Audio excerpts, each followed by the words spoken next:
혹시 자녀에게 돈이나 칩을 주려다가 세금 폭탄 맞는다는 이야기 들어보신 적 있으신가요? 많은 분들이 내가 가진 재산은 내 마음대로 자녀에게 주면 끝이라고 생각합니다.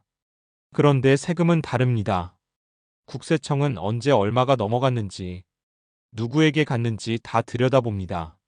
몰라서 신고를 안 하면 몇 년 뒤에 가산세까지 붙어서 더 큰 돈을 내야 하는 경우가 정말 많습니다. 실제로 부모님 세대 10명 중 4명은 증여세나 상속세를 잘못 알고 있다가 뒤늦게 세금 폭탄 맞았다는 뉴스가 매년 나오고 있습니다. 누군가는 집을 자식 명의로 바꿨다가 몇 천만 원의 세금을 한꺼번에 내야 했습니다. 누군가는 통장 돈을 자녀에게 보내줬다가 계좌 추적에 걸려 더 많은 세금을 냈습니다. 이런 이야기 들으면 괜히 겁이 나시죠? 하지만 알고 보면 방법은 어렵지 않습니다. 살아있을 때 주면 증여세, 돌아가신 뒤 물려주면 상속세. 이 원리만 이해하면 됩니다. 언제 어떻게 나눠서 주면 가장 득이 되는지, 어떻게 하면 자녀가 세금 때문에 고생하지 않는지, 오늘은 그걸 아주 쉽게 풀어드리겠습니다. 끝까지 들어보시면 내 재산 지키는 가장 좋은 방법을 배워가실 수 있을 겁니다. 증여세와 상속세는 이름만 들어도 머리가 아프다는 분들이 많습니다. 세금이라는 말만 들어도 겁이 나고 어렵게만 느껴져서 그냥 안 보고 넘어가고 싶어집니다. 그런데 자녀에게 돈이나 칩을 주려면 이 두 가지는 꼭 알고 있어야 합니다. 잘못 알면 몇 년 뒤에 세금 폭탄을 맞을 수도 있고 자녀가 대신 세금을 내야 할 수도 있습니다. 우선 가장 간단한 원리는 이겁니다. 살아있을 때 내 재산을 자녀에게 주면 증여세, 돌아가신 뒤에 물려주면 상속세, 같은 재산이라도 언제 주느냐에 따라 세금 이름이 바뀌고 세금 계산도 달라집니다. 그러면 어느 쪽이 더 좋을까요? 정답은 사람마다 다릅니다. 내 재산이 얼마인지, 어떻게 나눠줄 건지, 언제까지 살아계실지 상황마다 다릅니다. 예를 들어 실제로 서울에 사는 70대 할아버지가 살아계실 때 집을 큰아들에게 넘겼습니다. 그런데 증여세 신고를 하지 않았습니다. 몇 년 뒤 국세청에서 계좌 흐름과 등기부를 추적해 수천만 원의 세금과 가산세를 한꺼번에 물렸습니다. 아버지와 아들 모두 억울했지만 이미 국세청은 가족 간 돈 흐름을 다 봅니다. 숨길 수가 없습니다. 또 다른 사례도 있습니다. 할머니가 손자 결혼할 때 목돈을 보내주셨습니다. 그런데 그 돈이 공제 한도를 넘었는데도 신고를 안 해서 결국 손자가 가산세까지 냈습니다. 내가 주고 싶은 만큼 마음대로 주면 된다고 생각하시면 안 됩니다. 국세청은 계좌로 오간 돈은 다 기록에 남기 때문입니다. 그럼 어떤 원리가 있을까요? 가장 중요한 건 공제 한도를 아는 것입니다. 부모가 자녀에게 돈을 줄 때는 10년마다 자녀 한 명당 5천만 원까지는 세금이 붙지 않습니다. 부부라면 부모가 함께 주면 1천만 원까지 공제됩니다. 배우자에게 주는 건 6억까지 공제가 됩니다. 이건 국세청에서 정해둔 기준입니다. 한 번 주고 끝이 아니라 10년이 지나면 다시 공제를 받을 수 있으니 나눠서 주면 세금이 줄어듭니다. 예를 들어 자녀에게 집을 물려주려면 집값이 공제 한도보다 훨씬 크기 때문에 한 번에 넘기면 그 차액만큼 세금이 크게 나옵니다. 하지만 집을 팔고 일부 현금으로 나눠서 주거나 몇 년에 걸쳐 증여하면 공제를 여러 번 받을 수 있어 세금 부담이 훨씬 줄어듭니다. 또 상속세는 돌아가신 뒤에 남은 재산에 붙는 세금입니다. 집, 자동차 예금, 보험금까지 모두 포함됩니다. 상속에도 공제가 있습니다. 기본 공제와 배우자 공제가 있어 어느 정도까지는 세금이 안 붙고 그 이상 넘는 금액에만 세금이 계산됩니다. 문제는 상속을 준비하지 않으면 형제자매끼리 분쟁이 생기는 경우가 많다는 겁니다. 뉴스에서도 자주 보셨을 겁니다. 그래서 미리 전문가와 상의해 유언장을 써두거나 재산을 나눌 계획을 세워두면 가족 간 다툼이 훨씬 줄어듭니다. 자녀에게 집을 줄 때 등기만 바꾼다고 끝나지 않습니다. 등기를 바꾼 순간 세법에서는 이미 증여가 일어난 걸로 보고 세금을 계산합니다. 그리고 국세청은 등기부와 계좌를 동시에 봅니다. 계좌로 큰돈이 오가면 다 기록됩니다. 그래서 전문가들은 돈을 줄 때 꼭 계약서를 쓰거나 증빙을 남기라고 말합니다. 그게 자녀를 위한 안전장치입니다. 정리해보면 증여세 상속세는 알고 나누면 걱정이 줄어듭니다. 모르고 넘기면 나중에 훨씬 큰 세금이 따라옵니다. 국세청 홈페이지에는 무료 계산기가 있고 주민센터나 세무서에서도 무료 상담을 받을 수 있습니다. 법률홈닥터 같은 제도도 잘 활용하면 좋습니다. 가장 좋은 방법은 혼자 결정하지 않는 것입니다. 꼭 가족과 상의하고 전문가와 상담해서 언제 어떻게 나누면 가장 좋은지 미리 계획해 두는 것. 그게 내가 평생 모은 재산을 지키고 자녀도 안전하게 물려받는 가장 현명한 길입니다. 많은 분들이 증여세 상속세는 돈 많은 사람들 이야기라고 생각하십니다. 하지만 실제로는 작은 재산도 세금에서 자유롭지 않습니다. 특히 부모님 세대는 집 한 채로 자녀를 도와주고 싶어 하는데 이게 그대로 세금 문제가 되기도 합니다. 그러면 어떻게 하면 조금이라도 덜 내고 내 재산을 안전하게 물려줄 수 있을까요? 첫 번째는 무턱대고 한 번에 큰돈을 넘기지 않는 것입니다. 국세청은 10년 단위로 공제를 적용합니다. 자녀 한 명당 10년마다 5천만 원까지는 세금이 없습니다. 부부가 함께 주면 자녀 한 명당 1,000만 원까지는 공제됩니다. 이 원리를 잘만 쓰면 공제를 두세 번 나눠서 받는 효과가 됩니다. 예를 들어 집을 한 번에 넘기면 억 단위로 한꺼번에 증여가 되니 공제 한도를 훌쩍 넘깁니다. 하지만 팔고 나눠서 주거나 현금으로 일부씩 주면 세금이 덜 붙습니다. 두 번째는 신고를 반드시 하는 것입니다. 간혹 부모님들 중에는 가족끼리 주고받는 건 신고 안 해도 된다고 생각하십니다. 하지만 국세청은 은행 계좌를 다 들여다봅니다. 계좌로 100만 원 이상 큰돈이 오가면 기록이 남고 그걸 몇 년 뒤에 추징하면 가산세까지 붙습니다. 세 번째는 전문가의 도움을 받는 것입니다. 가까운 세무서에서도 기초 상담은 무료입니다. 법률홈닥터 제도나 시청, 구청, 복지센터에서도 기초 상속설계 상담을 받을 수 있습니다. 내 재산이 얼마인지, 어떻게 나눌 건지, 어떤 게 더 유리한지 전문가와 얘기해보면 막연한 불안이 줄어듭니다. 중간에 이런 생각이 드실 수 있습니다.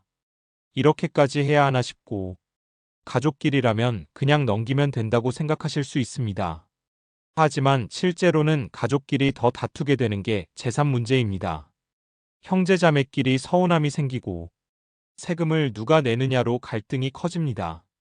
사례를 하나 더 들어보겠습니다. 경기도에 사는 83살 할머니는 평생 살던 집을 큰아들에게 넘겼습니다. 등기를 바꾸면서 세무서 신고를 깜빡했습니다. 몇 년 뒤 국세청에서 등기부와 계좌를 다시 들여다보고 뒤늦게 수천만 원의 세금을 물렸습니다. 할머니는 연세가 많아 직접 해결하지 못했고 자녀가 대신 세금을 내야 했습니다. 이런 일은 누구에게나 일어날 수 있습니다. 반면 미리 전문가와 상담하고 계획적으로 나누면 세금을 많이 줄일 수 있습니다. 상속세도 마찬가지입니다. 돌아가신 뒤 재산을 자녀가 받으면 집과 예금, 자동차 보험금까지 모두 평가합니다. 배우자가 있으면 일정 금액까지 공제되고 자녀에게 갈 때는 그 이상에만 세금이 붙습니다. 상속세는 큰 재산만 내는 줄 알지만 집값이 올라서 공제 한도를 넘어가는 경우도 흔합니다. 그래서 전문가들은 유언장과 상속 설계를 미리 정리하라고 권합니다. 그러면 자녀들끼리 싸울 일도 줄고 세금 신고도 깔끔하게 끝낼 수 있습니다. 마지막으로 꼭 기억하실 점은 한 번 넘긴 재산은 되돌리기 어렵다는 것입니다. 등기를 옮기거나 큰돈을 보내면 그 순간부터 세법상 증여가 끝난 것입니다. 그 뒤에 몰랐다고 해도 가산세는 피할 수 없습니다. 그래서 전문가에게 물어보고 가족과 상의하고 필요하다면 주민센터 법률 상담도 받아야 합니다. 생각보다 어렵지 않습니다. 내 재산을 한눈에 정리하고 언제 누구에게 어떻게 나눌지 그 원칙만 지켜도 억울한 세금은 피할 수 있습니다. 오늘은 이 이야기로 부모님 세대가 모르고 세금 폭탄 맞는 일이 없길 바랍니다. 내가 평생 모은 돈을 자녀에게 잘 넘겨주는 것. 그게 바로 부모로서 마지막으로 할 수 있는 든든한 준비입니다. 증여세 상속세 이야기를 듣고 나면 괜히 겁이 나고 복잡하다고만 느껴질 수 있습니다. 그래서 그냥 아무것도 안 하고 자녀에게 알아서 하라고 넘기는 분들도 계십니다. 하지만 그게 오히려 자녀에게 더 큰 짐이 될 수 있습니다. 부모님께서 생전에 조금만 더 정리해 두시면 가족들은 서로 다투지 않고 세금 문제도 훨씬 깔끔하게 처리할 수 있습니다. 우선 내 재산이 어디에 얼마나 있는지 적어도 큰 덩어리만큼은 정리해 두는 게 좋습니다. 집 통장 예금, 보험, 자동차 모두 다 합치면 상속할 때 어떤 세금이 붙는지 한눈에 보이기 때문입니다. 이걸 몰라서 집은 상속했는데 세금이 부족해서 갑자기 집을 팔아야 하는 가족들도 있습니다. 두 번째는 유언장입니다. 꼭 부자들만 유언장을 쓰는 것은 아닙니다.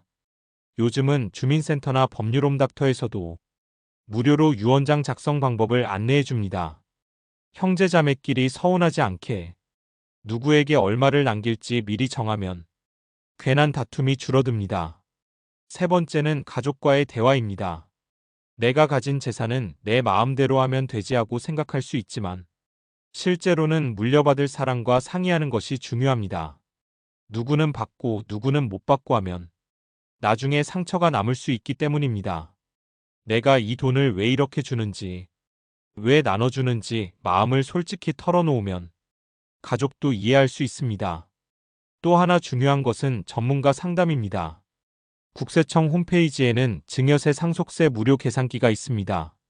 세무서에서도 상담만 받으면 돈이 들지 않습니다. 전문가에게 묻는다고 해서 내 돈이 어디로 새는 것도 아닙니다. 오히려 전문가에게 한번 물어보면 내 재산을 어떻게 나누면 좋을지, 세금을 얼마나 줄일 수 있을지 감이 잡힙니다. 많은 어르신들이 자녀한테 조금이라도 더 주고 싶어 하는 마음은 같습니다. 하지만 무턱대고 큰 재산을 한 번에 넘기면 자녀는 갑자기 큰 세금을 떠안게 되고 돈이 없어 세금을 못 내면 빚까지 생깁니다. 그런 상황이 생기지 않도록 내가 살아있을 때 계획하는 게 가장 좋습니다.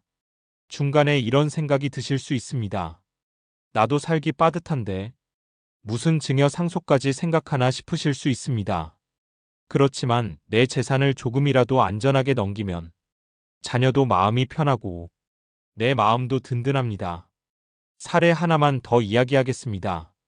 경북에 사는 81살 할아버지가 집 한 채와 작은 논을 큰아들에게 물려주셨습니다. 등기는 미리 바꿨지만 계좌로 들어간 돈에 대해 신고를 하지 않아 가산세가 붙었습니다. 하지만 그분은 미리 법률 상담을 받아 일부는 증여 공제를 적용받고 나머지는 상속세로 처리해서 세금을 크게 줄일 수 있었습니다. 이런 작은 차이가 결국 몇백만 원, 몇천만 원을 아낍니다. 무엇보다 중요한 건 자녀에게 짐이 되지 않는 것입니다. 자녀는 부모님이 준비해 주신 만큼 부담을 덜고 감사한 마음으로 받을 수 있습니다. 이게 바로 가족을 위한 마지막 선물입니다. 정리하면 내 재산을 지키는 일은 내가 살아있을 때 계획하는 것이 가장 좋습니다. 조금씩 나눠주고, 꼭 신고하고, 필요하면 전문가에게 물어보고, 가족과 솔직히 이야기해두면 됩니다.